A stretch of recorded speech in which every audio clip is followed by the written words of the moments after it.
না বলতো আমাকে খাবার আবার না। মেশিনে কি আর এই হাতে ফিনিশিং দিয়ে যাবো দাদা?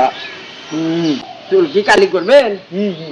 কালিতে আপনি কালির যে দাম, সব জিনিসের দাম বেড়ে গেছে কেন? বুঝলেন?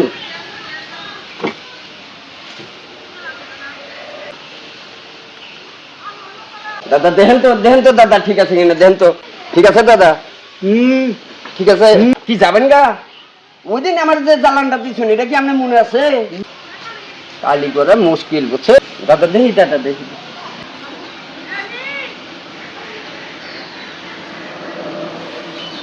দেখেন দাদা ঠিক আছে কিনা। ঠিক আছে দাদা? হ্যাঁ খুলে দে মামু। আজকে আর কথা কইলেন না তো? কথা কইছো এই না ভিতর করে আর আনবো না। দাদা তাড়াতাড়ি আওয়াজ। আরে দাদা আইতাছি, বহেন একটু বহেন। এই যে শেফ দাদা চুল কাটা কি ভালো হয়েছে? নতুন নতুন ডিজিটাল যুগ নামছে, না দিয়ে দিলে আবার কোন বলছে অমুক না ভিজিতে এটা দে ওটা দে, এই জন্য একটু স্যানটান মেজে দেবে। আচ্ছা দাদা দেখি দাদা দেখি দাদা তো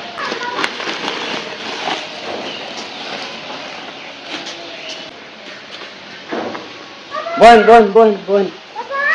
আপনি শরীরে তো দুর্বল মনে হইতেছে কি? দিয়া দেন। আরে দাদা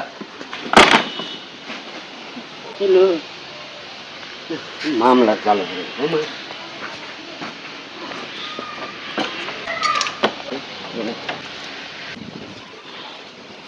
শালা আমারে বাইন্দেছি তুই চুল কাটাইছ এত পরিশ্রম করে আজকে দিছি না তোর শিক্ষা, এও আমি দিছি।